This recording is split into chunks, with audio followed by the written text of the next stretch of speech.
Quand on vient auprès de toi, Seigneur, tu t'en vas pas. Alors qu'on n'est pas parfait, Seigneur Jésus, et que toi tu l'es. Merci, Seigneur Jésus, pour cette parole que tu nous apportes ce matin. Je prie, Seigneur mon Dieu, que tu mettes les mots dans ma bouche, Seigneur Jésus. Tu aimes tellement plus chaque personne ici présente et tu sais pourquoi chacune est ici, venue ici avec une attente, Seigneur. Moi, je ne le sais pas, Seigneur. Viens mettre les mots dans ma bouche. Viens conduire tous ces instants, Seigneur. Je te prie et j'ai foi dans ta parole. Je foi que, Seigneur Jésus, elle va faire des changements, qu'elle va déclencher quelque chose dans la vie de plusieurs, Seigneur. Merci, Seigneur. Amen. Je suis très heureux d'être avec vous aujourd'hui. Depuis ce matin, j'ai essayé en fait d'être raisonnable et de ne pas venir chanter chaque culte parce qu'après, j'ai plus d'énergie, mais j'arrive pas. Il y a trop la présence de Dieu, alors je cours ici, puis j'y vais à fond. Donc vous avez de la chance, il me reste de la voix. C'est un peu... Je ne sais pas comment ça va être à la fin de la réunion. Je pense qu'après, je vais être complètement fini. C'est pas grave. Il y a quelques semaines de cela, j'ai, dans ma lecture personnelle, lu un passage que je connaissais. Mais il y a un petit détail que je n'avais pas l'habitude de voir, qui a attiré mon attention. Et vous connaissez tous l'histoire, c'est dans Genèse 24, de quand Abraham va envoyer son serviteur pour aller chercher... une femme pour son fils, pour Isaac. Et moi, je me suis toujours mis à la place d'Isaac, j'aurais tellement stressé à sa place. Quoi ? On va me chercher une femme, je ne sais même pas comment elle est, je ne sais même pas qui c'est, je ne connais même pas son prénom. Alors papa, tu es très gentil, je t'apprécie beaucoup. Eliezer, c'est le nom du serviteur. Je suis sûr que tu vas faire ton mieux, mais il n'y a pas moyen, moi j'y vais. Vous feriez quoi ? Ah, vous feriez la même chose. Rappelez-vous comment ça s'est passé si vous êtes déjà mariés. Non, il n'y avait pas moyen que quelqu'un choisisse à votre place. Et je me suis posé la question, mais pourquoi il envoie un serviteur ? Pourquoi il n'envoie pas son fils ? Ça serait plus simple. D'ailleurs, Genèse 24, versets 5 et 6, le serviteur, Eliezer, il va lui dire à Abraham, il lui dit, « Devrais-je alors amener ton fils dans le pays d'où tu es parti ?» Ça serait mieux quand même, enfin, c'est lui qui est concerné. Et en fait, Abraham va lui dire, « Garde-toi bien de ramener mon fils là-bas. » Et quand il répond ça, on a l'impression que Abraham redoute cet endroit-là. Il y a quelque chose qui ne va pas avec l'endroit où il va aller, Eliezer. Il y a quelque chose de bizarre. Ça sonne bizarre dans la voix d'Abraham. On dirait que cet endroit a une connotation. Et on va voir ensemble de quoi il s'agit. Il s'agit de l'endroit de Charan. Et je crois que c'est un endroit où on peut avoir de petits fruits. C'est la signification du mot Charan. Il y a des endroits où on peut s'installer et on va faire notre vie là-bas. On va commencer à construire. Mais au lieu de continuer d'avancer avec Dieu, on va s'installer dans cet endroit-là. Et c'est un endroit qui porte du petit fruit. Ça veut dire desséché, aride. Et Dieu n'a pas prévu cela pour toi. Nous allons voir les bonnes raisons ce matin qui peuvent nous éloigner du plan de Dieu. Il y a certaines raisons qui semblent bonnes et qui peuvent vraiment nous éloigner de ce que Dieu a prévu pour nous. Et le titre du message ce matin, c'est « Pars ». Pars avant que tu meurs. Il faut que tu t'en ailles de là-bas. Si jamais tu es à Charan, il faut que tu t'en ailles. Pars. Parce que tu ne vas pas vivre là-bas. Petit à petit, même si tu ne t'en rends pas compte, tu vas mourir. En fait, Charan, comme je vous l'ai dit, ça veut dire l'endroit où il y a peu de fruits. C'est un endroit où Abraham s'est rendu avec toute sa famille. Il y va parce que, alors qu'il habite Our en Chaldée, c'est en Mésopotamie, Dieu lui apparaît et lui dit « Toi qui m'es fidèle, toi qui m'es attaché, j'ai prévu pour toi un pays extraordinaire. Alors tu vas quitter ton pays et tu vas y aller. C'est où, Seigneur ? Je ne te dis pas, tu vas me suivre. Je vais t'accompagner, je serai avec toi. » C'est la seule chose qu'il a comme indication. Et alors qu'ils sont en train de prendre la route, il n'y va pas tout seul, Abraham. Il y va avec son frère et avec son père. Avant, il avait un autre frère qui s'appelle Haran. Haran ou Haran, Charan. En fait, c'est le même mot, ça veut dire exactement la même chose. Mais son autre frère, en fait, il va mourir à Our. Et ils arrivent dans une ville à un moment donné, en plein milieu à mi-trajet en fait. Ils sont à mi-chemin, ils s'arrêtent dans cette ville-là qui s'appelle Charan. Et en fait, c'est bizarre parce que c'est le même nom que le frère qui est décédé. Et puis, à un moment donné, même si Abraham ne sait pas à quel endroit Dieu va l'amener, il est certain d'une chose, parce que Dieu va l'avertir, c'est pas ici qu'il doit s'installer. C'est plus loin le pays de la promesse. C'est un autre endroit. Et Dieu va lui apparaître, va lui dire « Quitte encore, c'est pas là, quitte encore ». Abraham va voir sa famille, va voir son père, il dit « Terah, papa, il faut absolument qu'on y aille ensemble. Est-ce que tu viens avec moi? Est-ce qu'on va aller? Je vais partir. Dieu m'a montré, c'est plus loin qu'on doit aller. Et Terah va rester. Et mon fils, vas-y tout seul. Moi, je vais rester ici. Et le frère d'Abraham, Nahor, va rester avec papa. Il va rester avec Terah. Ils vont rester au même endroit, à Haran, Charan, le pays des petits fruits. Qu'est-ce que ça veut dire, ça? Vous avez tous, nous avons tous, un pays de la promesse, qui n'est pas un endroit géographique.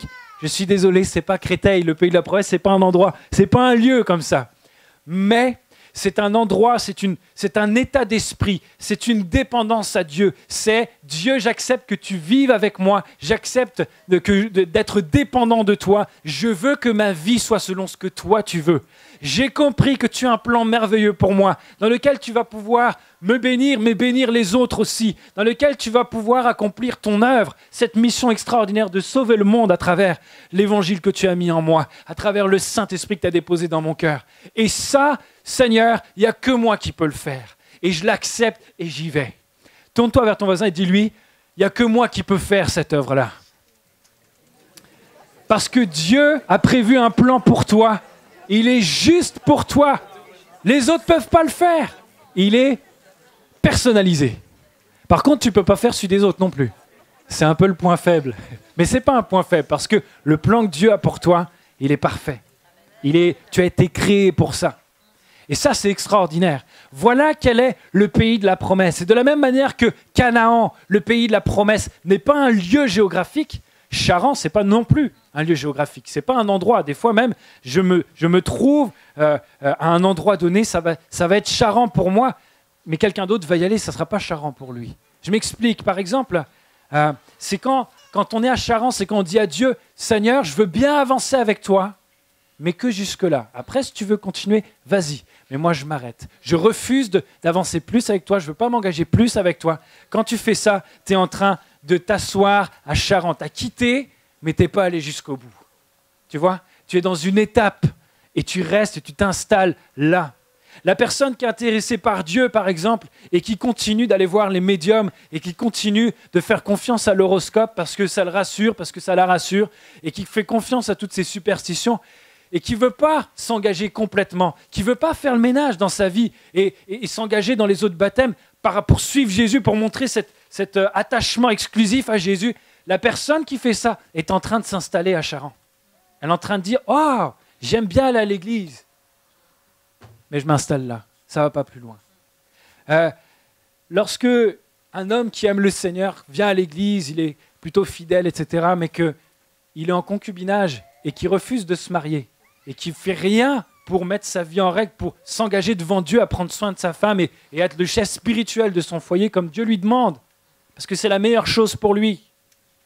Ça, c'est quelqu'un qui est en train de s'installer à Charan.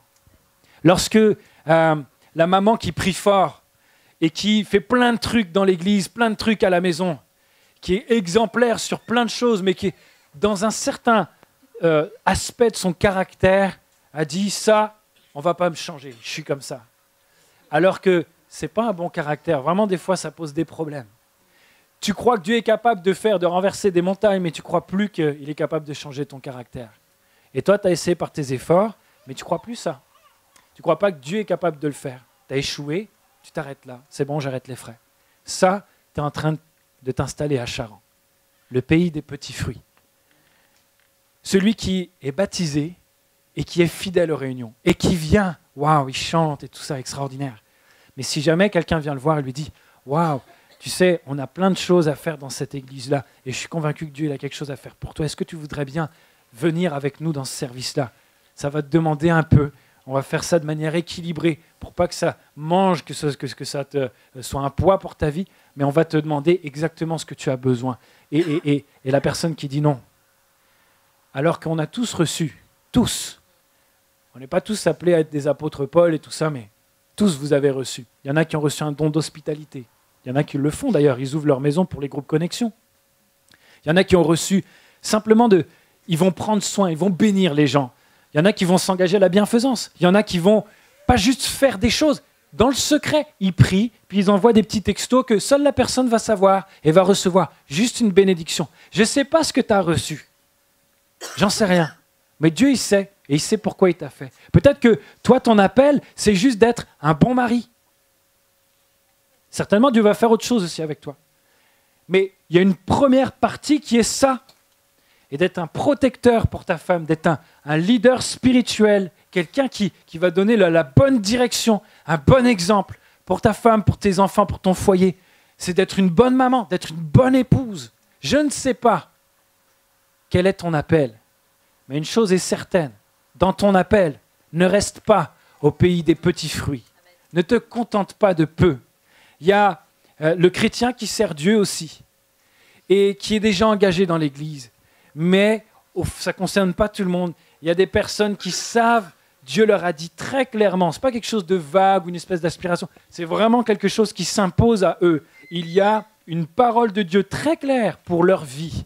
Et Dieu est content de ce qu'ils font, mais il veut faire autre chose. Et cette autre chose, qu'elle soit plus ou moins gradée aux yeux des hommes, on s'en fiche. Pour Dieu, c'est mieux parce que c'est juste plus pour ça que Dieu t'a fait.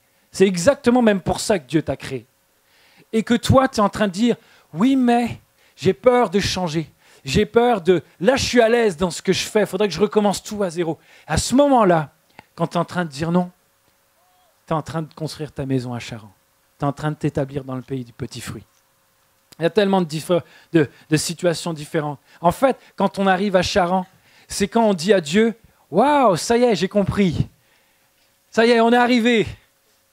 Je m'installe là, c'est bon. » Mais en fait, sur cette terre, écoute bien cette parole, Dieu n'aura jamais fini d'avancer avec toi. Jamais. Tu avanceras toujours. Le jour où tu n'avances plus avec Dieu sur cette terre, c'est que tu es au ciel. Tu es avec les anges, avec tout le peuple de Dieu en train de le louer pour l'éternité, dans sa gloire. Et j'ai hâte de ce moment-là. Mais pendant ce temps-là, en attendant, moi je suis sur cette terre et Dieu va toujours avancer avec moi. Le papy qui est sur son lit de malade, qui a 92 ans, et la seule chose qu'il arrive à faire, c'est de temps en temps demander qu'on lui passe le verre d'eau. Dieu a encore quelque chose à faire avec lui et veut encore avancer avec lui parce que Dieu peut se révéler à lui dans son cœur. Il y a des choses incroyables que Dieu peut faire. Et nous ne pouvons pas rester dans le pays des petits fruits. Trop de gens vivent dans une espèce d'atmosphère petite, limitante. On met Dieu dans une boîte. Vous avez déjà entendu les gens qui vont parler de ce qui s'est fait il y a longtemps, au loin. Oh oui, Dieu a fait de grandes choses, mais ce n'était pas ici. C'est toujours au moins très loin ou alors il y a longtemps. Minimum, d'accord ? Lorsque Dieu va agir, oui, mais Dieu fait pour telle ou telle personne. On a l'impression que Dieu peut presque rien faire pour eux. Ils acceptent que Dieu les conseille. Ils n'acceptent pas trop que Dieu transforme le cœur. Ça devient comme une partie de ce que Dieu veut faire qui est, on l'efface. Non, ça je mets de côté. C'est pas pour moi, c'est plus pour moi. Et il y a comme une satisfaction, un contentement des petits fruits. Je vais vous dire quelque chose. Pensez-vous que le monde dans lequel on vit a besoin d'une église qui porte des petits fruits, a besoin de chrétiens qui portent des petits fruits, qui ont une petite foi dans un petit Dieu, qui peuvent faire des petites choses, des petites réunions, des petites prières, des petits moments de communion, des petits moments de louange, une petite prédication. Ce n'est pas une question de taille, vous comprenez ? De la même manière que Charan, ce n'est pas un lieu. Le petit que tu mets avec Dieu limite tellement ce qu'il veut faire pour toi. Tellement. Et Dieu veut plus. Ce que Dieu veut pour ta vie dépasse même ton imagination, ton entendement. C'est pas juste de la pub et ça fait bien de dire ça, ouais, c'est extraordinaire, c'est des superlatifs, mais c'est la vérité. Jamais j'aurais pensé vivre des choses que j'ai déjà vécues jusqu'à aujourd'hui. Il me reste tellement encore à vivre et j'en ai aucune idée de ce qui va se passer. Mais je sais une chose, Dieu n'a pas prévu que je porte du petit fruit. Je ne suis pas vivant pour porter du petit fruit. Et je ne vais certainement pas mourir en portant du petit fruit. J'ai faim de plus. J'ai soif de plus. Et Dieu a faim de plus pour toi. Et on va voir ensemble 3 choses. 3 bonnes raisons. Je mets des petits guillemets. Parce qu'en fait, ce n'est pas franchement mauvais. Mais dans certaines conditions, ça peut devenir vraiment très dangereux pour nous. 3 bonnes raisons qui peuvent nous éloigner en fait du plan de Dieu, nous éloigner de ce que Dieu a prévu pour nous. Parce que Abraham, comme je vous l'ai dit, il a toute une partie de sa famille qui est restée à Charan. Et ils se sont installés là-bas pour des raisons différentes. Et on va voir ensemble ce que c'est parce que je pense que Dieu a prévu que je dise cette chose-là pour que tu l'entendes maintenant. Et il y a certainement une chose qui va percuter ton cœur parce que tu vas te retrouver dedans. La première chose, c'est le souvenir. Le souvenir peut être une raison pour laquelle tu vas t'implanter, vivre à Charan. Par exemple, le papa de Abraham, Terah. Terah, ça signifie halte, délai, retard. En fait, c'est celui qui reste en arrière. Ce n'est pas juste quelqu'un qui est tout le temps en retard. Ça, je sais qu'il y en a beaucoup parmi nous. J'en fais partie. Ce n'est pas juste ça. C'est quelqu'un qui va rester délibérément en retrait. Et en fait, il est en train de regarder en arrière tout le temps. Il est tellement en train de penser au passé qu'il ne pense plus à son avenir. Son passé gâche son avenir, hypothèque complètement son avenir. Terah arrive dans une ville qui porte le nom de son fils qui est décédé. Et moi, je ne sais pas ce que ça fait d'être papa. Je sais encore moins ce que ça fait d'être papa, mais papa qui a perdu son enfant. Les personnes que j'ai accompagnées, qui ont vécu ça, waouh, j'ai pas vraiment envie de connaître ça, parce que on n'est pas fait pour ça. C'est pas aux enfants de mourir avant les parents. C'est extrêmement compliqué à gérer. Je crois que Dieu, néanmoins, est capable de faire des miracles et de consoler, d'apporter vraiment une consolation. Mais on n'est pas fait pour ça. Et vous savez, Terah, il arrive dans cette ville qui porte le nom de son fils. Et quand, à un moment donné, Abraham va venir le voir et lui dire « Papa, il faut qu'on avance », Terah, il est incapable de se projeter. Il va rester ici. Non, moi je ne bouge plus. Ça porte... Je ne sais pas si elle dit ça porte le nom de mon fils, je n'ai pas envie de l'abandonner une autre fois, j'en sais rien, je ne veux pas faire de suppositions. Mais à un moment donné, il est tellement dans le passé qu'il hypothèque complètement son avenir. J'ai un de mes amis que j'ai vu, je ne sais pas combien de fois, donner son cœur à Jésus, parce qu'il avait un souci, c'est qu'il aimait tellement la fête, les copains, sortir et tout ça. Il aimait trop ça, en fait. Et à chaque fois, il disait « Seigneur, waouh, ton amour est incroyable et je t'aime, Seigneur, et je veux m'engager. Je vais tout faire pour que je te suive, pour vivre avec toi. Je te donne ma vie, etc. » Et à chaque fois, il venait et c'était sincère. C'était sincère. Mais ça tenait 1 mois, 2 mois entre les camps. Et puis après, les copains, ils appelaient « Ouais, tu veux venir et tout ça ?» Non. 2e semaine. Non. 3e semaine. Bon, je reste pas longtemps. Et vous avez continué après. Et à un moment donné, à chaque fois, il lâchait. Ça l'attristait, mais il aimait ça. Et c'était tellement dur pour lui. Je me rappelle, on était allé à un rassemblement en Normandie, au Zénith de Rouen. Il y avait le pasteur Guy Bergamini qui était là. Et il prêchait un message qui parlait d'ailleurs de Charan. Ce n'était pas le même message, mais ça, il y avait des choses qui se recoupaient. Et alors qu'il est en train d'apporter un message comme ça, je vois mon ami qui se lève à la fin, à l'appel. Il y a des larmes dans ses yeux, mais il n'est pas quelqu'un qui lève la tête vers le ciel. C'est quelqu'un qui baisse la tête. Et en fait, je comprends qu'il est touché par l'amour de Dieu, mais ce que je n'avais pas compris sur le moment, il me l'a dit après, il me dit « Mais tu ne sais même pas ce que j'ai dit à Dieu à ce moment-là. J'étais en train de lui dire « Seigneur, ton amour est tellement incroyable que je ne peux pas ne pas me lever. Mais je n'ai pas envie de m'avancer parce que je vais encore une fois faire un engagement que je ne vais pas tenir. Je me vois déjà en train d'abandonner Dieu. » Et en fait, il avait des larmes de rage, il était dégoûté parce qu'il se dit « Ça ne sert à rien. » Je vois toutes les fois où je me suis levé. Au moment où il est en train de se lever pour répondre à l'appel, dans sa tête, il repasse tous les moments. Tu vois, telle année, tel moment. Et il se revoit en train de faire des super prières qui sont sincères de sa part. Seigneur, je vais tout faire pour rester avec toi. Et il est comme ça, et il y a des larmes d'amertume. Et à un moment donné, il va y avoir un déclic dans son cœur. Il va dire, non, le passé, c'est le passé. Et je ne vais pas me laisser avoir par les autres fois derrière. Alors Dieu, il y a tout mon passé qui me rappelle mes échecs et qui veut me décourager d'avancer avec toi. Et il va faire cette prière. Vous savez, des fois, quand vous allez à l'appel, vous attendez un grand moment avec Dieu. Je vous décris un peu comment ça se passe. Vous vous approchez, puis il y a un pasteur qui arrive et qui commence à crier assez fort, à vous décoiffer d'une manière impressionnante. Moi, j'ai mis du gel, c'est fait exprès. Mais tu ressors, tu as les cheveux comme ça, et c'est pas voulu. Et puis, il te secoue tellement que tu finis, tu as le cou comme ça, puis tu dois retourner à l'appel, mais c'est pour la guérison de ton cou, parce que tu as un torticolis.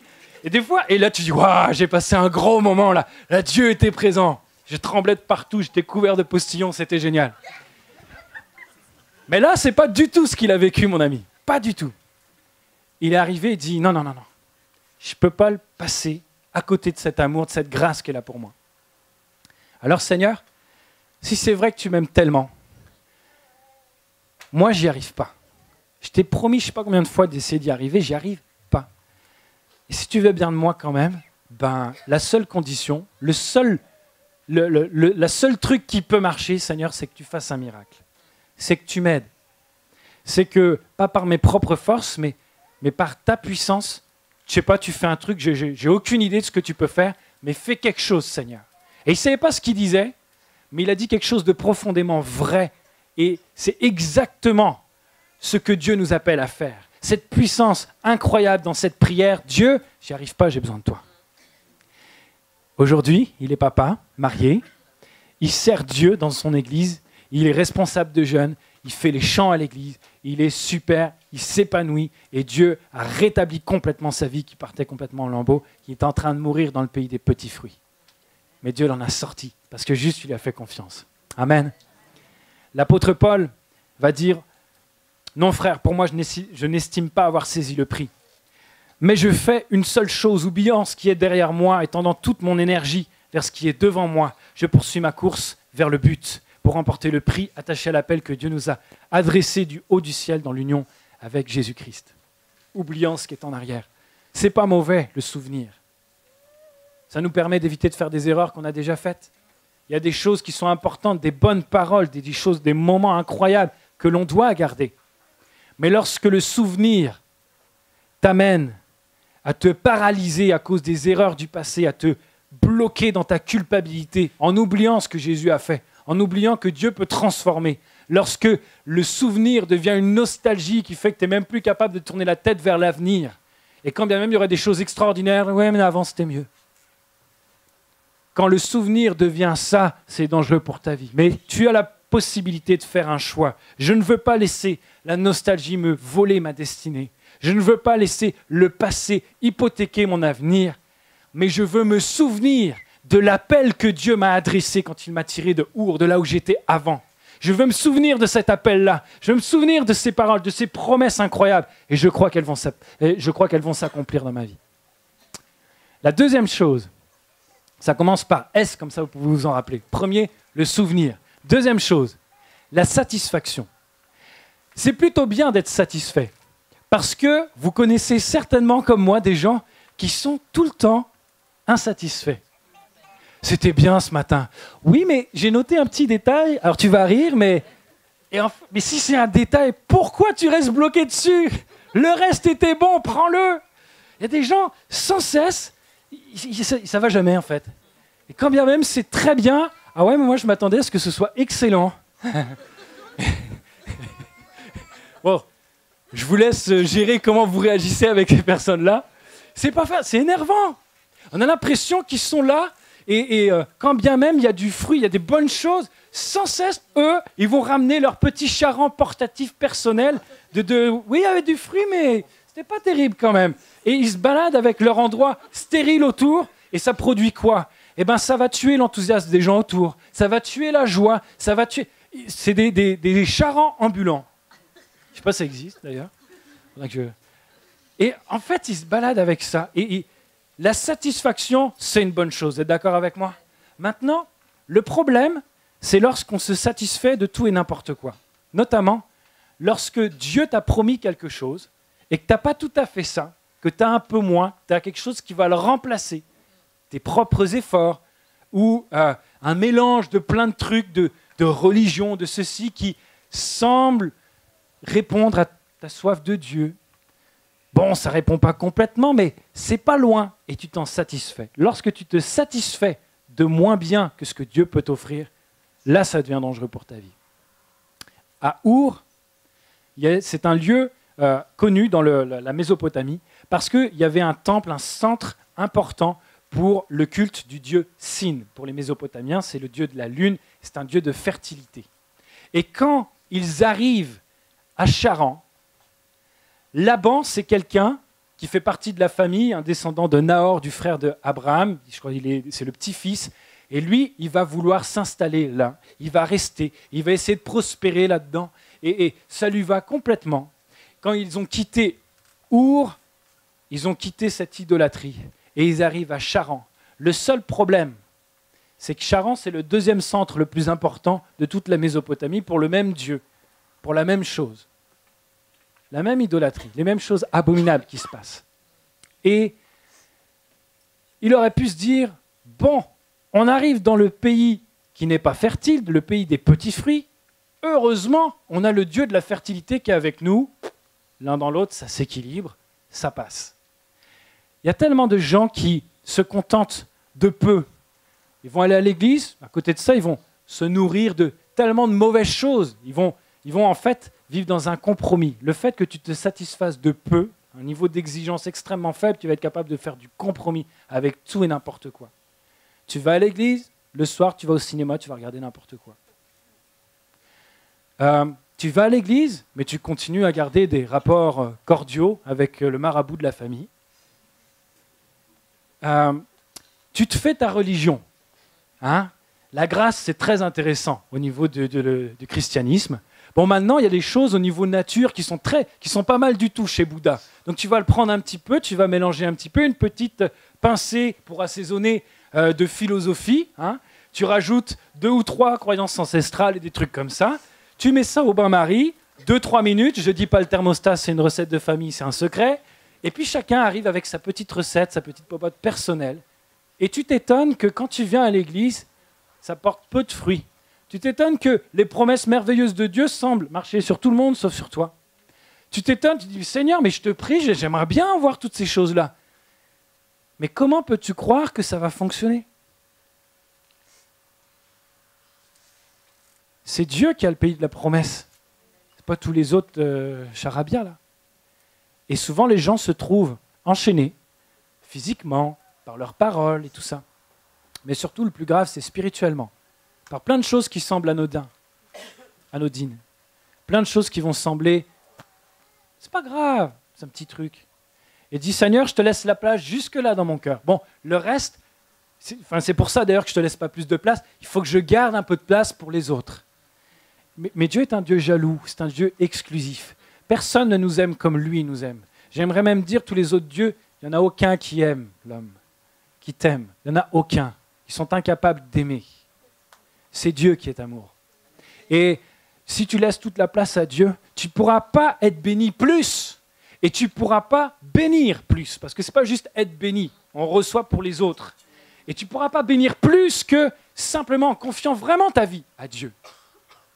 Il y a une deuxième chose avec laquelle Laban a pu se satisfaire, c'est ses propres efforts. Si vous allez regarder aujourd'hui sur Google Earth, vous allez voir que la ville de Charan se trouve au milieu d'un carré de verdure en plein milieu du désert. Il n'y a rien du tout. Il y a des gros fleuves qui sont un peu plus loin, mais il y a juste une très très fine, on la voit à peine, bande de végétation autour du fleuve. Et en milieu de nulle part, il y a un carré avec en plein milieu Charan et c'est ouvert. Je dis, mais comment ça se fait ça? Donc j'ai fait des recherches, j'ai travaillé un petit peu et du coup je me suis rendu compte qu'ils ont détourné au niveau des fleuves, etc. Ils ont fait un travail d'irrigation et du coup ça devient en Turquie, la Turquie actuelle, un des endroits de production assez important pour le Moyen-Orient parce qu'ils ont irrigué. Maintenant, le problème, c'est que ça dessèche tout ce qu'il y a autour. Ça contribue au désert qui est tout autour. Et d'ailleurs, quand on essaie de faire par nos propres moyens ce que Dieu veut faire, quand tu essaies de remplacer l'action miraculeuse de Dieu dans ta vie par tes efforts personnels, ton travail, le nombre de temps que tu vas passer à l'église, le nombre de fois où tu vas y aller, le nombre de prières, le nombre de fois où tu as dit Seigneur dans la prière, très important. Et je ne sais pas tout ce que tu vas pouvoir faire, essayer pour impressionner Dieu, pour essayer de compenser le fait que juste tu ne lui laisses pas accès à ton cœur. Et finalement, ça peut être mauvais pour toi.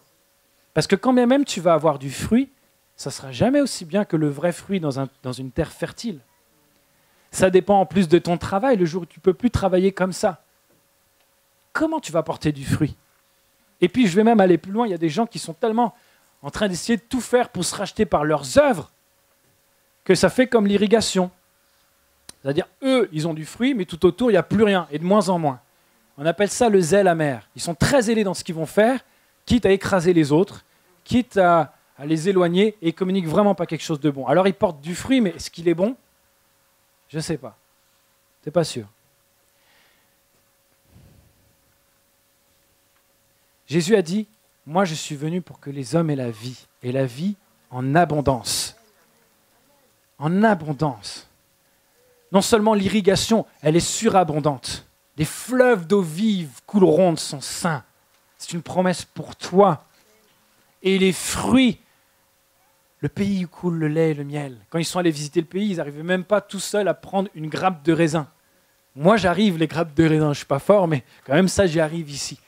Ça regorge les fruits que Dieu veut porter dans ta vie, dans le pays de la promesse, dans ce que Dieu a prévu pour toi, dans le plan qu'il a pour toi. Tu n'as pas idée à quel point ils sont grands, à quel point ils sont d'une grande valeur.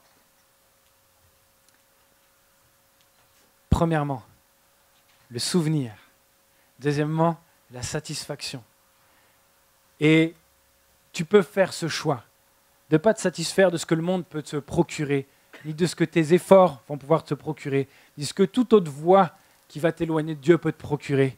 Mais tu peux faire ce choix de dire, la seule satisfaction, elle me vient de ce qui vient de Dieu.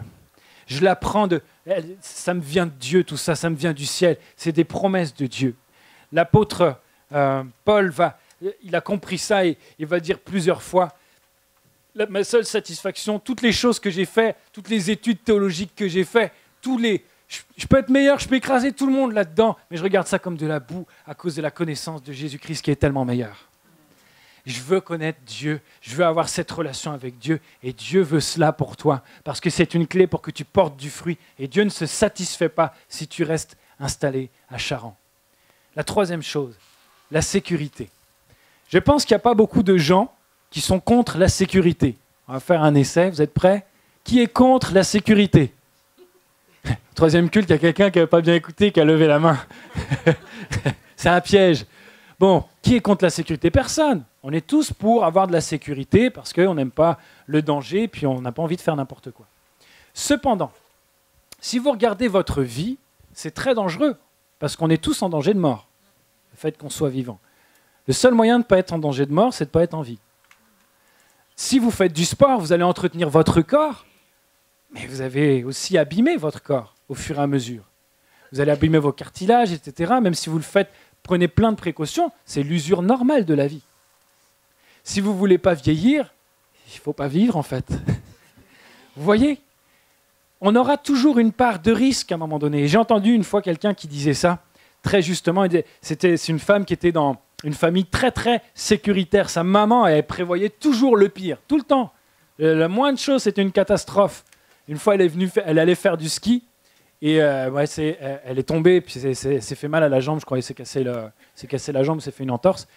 Mais sa maman ne voulait plus qu'elle aille faire du ski du tout parce que c'est dangereux. Mais à ce moment-là, tu ne fais plus rien. Et la seule chose que tu fais, c'est essayer d'être bien en sécurité toute ta vie jusqu'au moment où tu vas mourir pour pouvoir mourir de manière très... Pas brusquement, tu vois, très, très sécuritaire. Mais tu ne fais plus rien. Et Dieu ne nous demande pas d'être des écervelés. Le Saint-Esprit renouvelle notre intelligence. Et Dieu nous a pourvu d'une intelligence pour qu'on s'en serve. Il nous donne une intelligence, c'est vrai. Seulement, dans le plan que Dieu a pour nous, il faudra forcément prendre des risques. La foi est un risque. Tu fais confiance. Tu n'as pas encore vu que ça va arriver, mais tu y vas. C'est un risque. Mon juste vivra par la foi. Sans la foi, il est impossible de lui être agréable. Tout ce que tu vas vivre avec Dieu nécessitera la foi. Absolument tout. Et comme on l'a vu la semaine dernière, la crainte, la peur est bien souvent le premier ennemi de la foi. Oui, mais si... Non, je sais que Dieu m'aime. Mais si jamais il est occupé avec 2 anges, il discute et tout ça, il ne voit pas que je suis en train de... Et des fois, on se pose tellement de questions. Dans la famille d'Abraham, celui qui avait un problème avec la sécurité, c'était Nahor. Nahor, ça veut dire celui qui renacle. Alors, renacler, C'est comme les chevaux ou les ânes que vous voulez amener à un endroit et ils ne veulent pas. Ils mettent les 4 pieds comme ça, ils font ça, ils vous soufflent à la tête, etc. et ils ne veulent pas avancer. Nahor, celui qui renacle.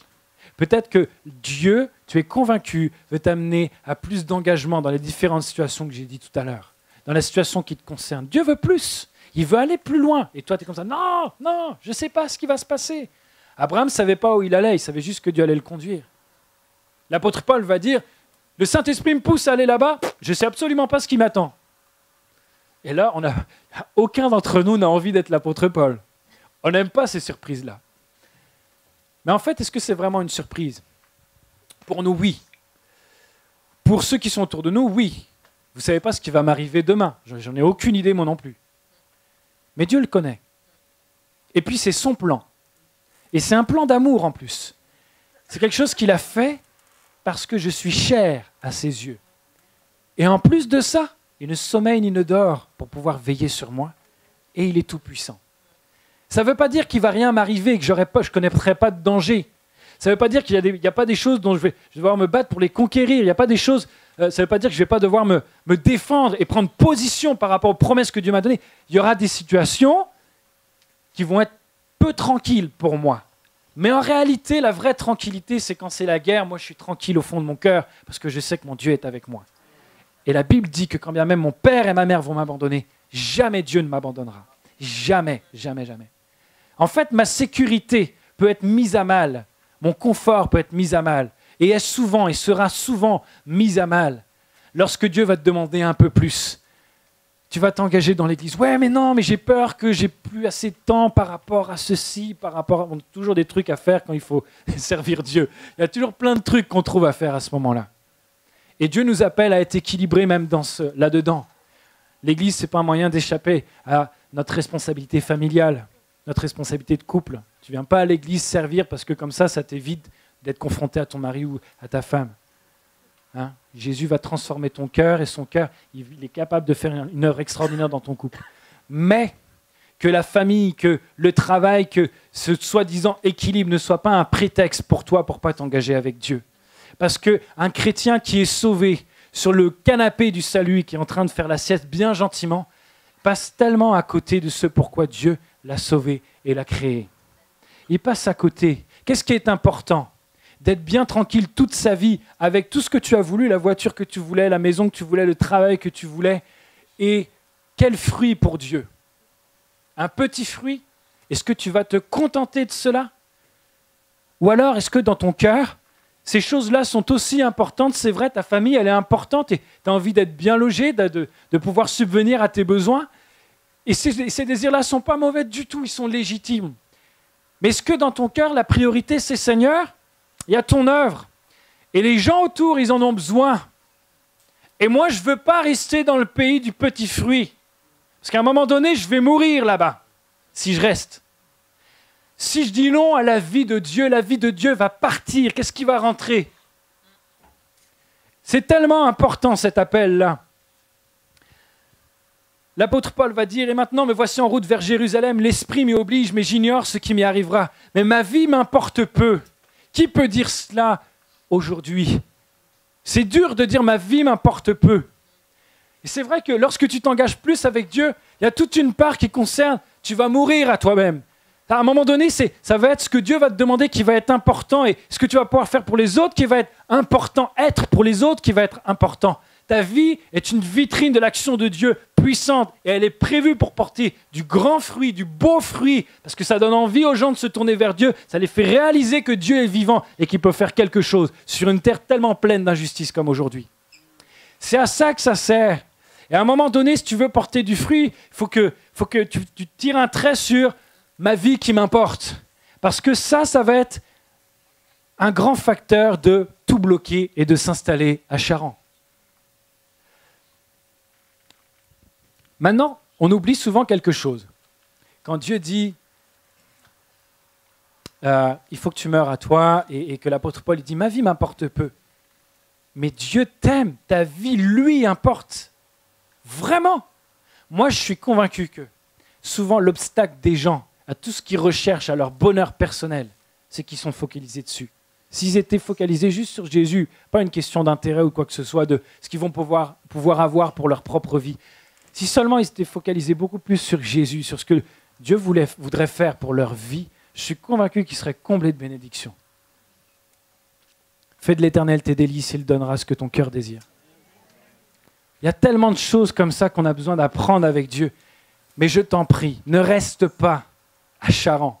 Ne reste pas dans ce pays-là. Pars avant que tu meurs. Va-t'en. Il faut que tu t'en ailles. On va terminer ce moment, ce message, mais je me suis aperçu, alors que j'étais en train de travailler sur ce message, qu'un personnage que certainement vous connaissez a une histoire. En fait, j'étais juste triste quand j'ai vu ça. Balaam, vous le connaissez ? Balaam, c'est un prophète, c'est quelqu'un qui reçoit des paroles de Dieu. Dieu lui apparaît, lui dit des trucs prophétiques qui vont se faire pour les autres. C'est incroyable, ça c'est un service.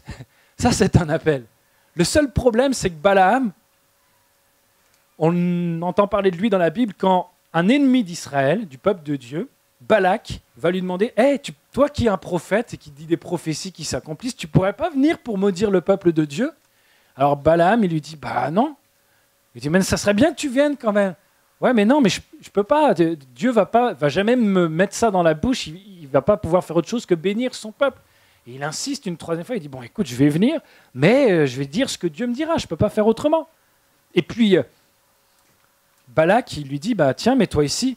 Vas-y, prophétise. » Et là, il y a une parole de bénédiction extraordinaire sur le peuple d'Israël qui va sortir de la bouche de ce prophète, de Balaam. Alors le roi, il est dégoûté, il lui dit bah, on va essayer d'un autre endroit, peut-être que ça va mieux marcher, il y a peut-être trop d'ondes positives. Je ne sais pas comment il explique le truc, on dit on va réessayer. Et une deuxième fois, et une troisième fois. Et en fait, ce qui m'attriste dans cette histoire, c'est que Balaam, il fait partie de la famille qui était restée à Charan. C'est un descendant de Laban. Il est resté dans le coin. Et au lieu d'être avec le peuple de Dieu, il s'est installé là et il a complètement déconnecté à tel point que, alors qu'il a un appel de prophète, on l'appelle pour maudire le peuple de Dieu. Il est tellement dans les choux, il est tellement loin de ce que Dieu voulait pour lui. Et j'étais triste de voir que quelques chapitres plus tard, on voit que le peuple d'Israël va être contre les nations avec lesquelles est Balaam. Et Balaam va mourir comme ça dans cette guerre. Mais pourquoi il les a pas rejoints après les avoir bénis ? Il savait ce qui allait leur arriver, c'est lui qui l'a dit. Personne n'est mieux informé que lui. Il sait très bien que c'est le peuple de Dieu. Il vient de le dire. C'est même sa famille, quelque part, à quelques générations près. C'est lui. C'est de lui qui va s'agir. Comment ça se fait qu'il passe tellement à côté ? Je ne peux pas voir un ministère qui produit moins de fruits que le ministère de Balaam. Même son âne lui parle, entend la voix de Dieu, lui, il ne se rend pas compte qu'il est en train de faire n'importe quoi. Je ne sais pas qui vraiment était l'âne dans cette histoire. Du coup, des fois on est têtu, on est obstiné. J'aimerais dire ceci. Alors que tu as le choix, tu te rends compte maintenant que peut-être tu t'étais installé à Charan, dans le pays des petits fruits. Tu t'aperçois et tu entends la voix de Dieu qui est en train de te dire « Pars, pars, pars, moi je t'appelle ailleurs. Prends tes bagages. » Il va dire à Abraham une deuxième fois « Va, quitte ce pays. » Quitte ta famille. La question n'est pas d'abandonner les siens, d'abandonner sa famille, d'accord ? C'est quitte ta sécurité que ça veut dire. Quitte ta sécurité. Quitte ton souvenir. Quitte ta satisfaction. Quitte toutes ces choses-là. Parce que moi, ce que j'ai prévu pour toi, c'est extraordinaire. On va fermer les yeux ensemble. Alléluia.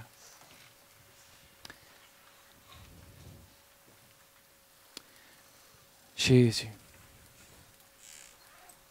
Tu es venu ce matin et peut-être tu ne savais même pas pourquoi tu es venu à l'église. Et tu te retrouves choqué parce que Dieu a mis exactement le doigt là où il y avait besoin. Et tu te retrouves juste percuté par la parole de Dieu, qui va au-delà, moi je n'en ai même pas conscience, mais Dieu t'a parlé ce matin. Et cet appel à quitter Charan, le pays des petits fruits, est en train de vibrer dans ton cœur. Dieu est en train de faire naître un désir dans ton cœur de porter plus de fruits, d'en vouloir plus. Il y a une faim et une soif que autrefois peut-être tu as connue. Quand tu disais « Ah, je me rappelle, j'étais bouillant quand je me suis converti. » et à ça que tu as perdu. Mais Dieu t'appelle à renouveler ça. Dieu veut plus. Dieu veut que tu retrouves, que tu ailles même plus loin. Dieu veut que tu continues à marcher avec lui. La question, elle est simple. Qu'est-ce que tu vas faire? Est-ce que tu vas rester à Charan? Est-ce que, parce que tu as peur de quitter ton confort, ta sécurité, tous tes repères et que ça te perturbe, est-ce que tu vas rester comme Nahor? Est-ce que tu vas renacler? Est-ce que tu vas te tenir sur tes jambes pour surtout pas avancer avec Dieu et te sortir de la vie dans laquelle tu es et dans laquelle tu te satisfais? Est-ce que tu vas faire comme Laban, qui est prêt à faire du compromis parce que ça le satisfait finalement? Est-ce que tu vas rester là-dedans, quitte à ce que ça ait des conséquences même sur la génération, sur Balaam qui passe tellement à côté de son appel? Est-ce que tu vas faire comme Terah, le papa, qui est tellement plongé dans son passé, en train de dire oui, mais moi j'ai vécu telle souffrance, j'ai vécu ça, j'ai des blessures moi dans le cœur. Et moi je ne peux pas changer cette partie de caractère parce que c'est grâce à ça que je m'en suis sorti. C'est parce que j'ai une force de caractère et je sortais les crocs quand on appuyait là parce que moi j'ai été blessé avant. Et tu refuses de laisser Dieu toucher à ça parce que c'est à toi et parce que tu dis non, ça ne peut pas changer.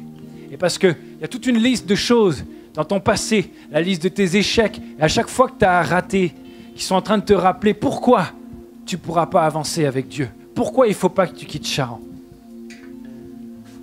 Mais il y a aussi un exemple. Il y a aussi une autre possibilité, une autre solution. C'est de faire comme Abraham, qui va dire, papa, même si tu veux rester là, moi j'y vais. Dieu, je ne sais pas où tu me mènes, mais je suis déjà arrivé à Charan parce que je te suivais. Alors je vais encore te suivre parce que c'est ça qui m'importe. C'est pas tant l'endroit où je suis, c'est pas tant ce que je fais. C'est d'être là où tu veux que je sois et de faire ce que tu veux que je fasse. Seigneur, c'est de te connaître comme tu veux que je te connaisse. Et je veux plus. Je veux plus. Abraham, s'il ne voulait pas plus, jamais il aurait quitté Charan. Est-ce que tu en veux plus? Est-ce qu'il y a une faim, une soif dans ton cœur?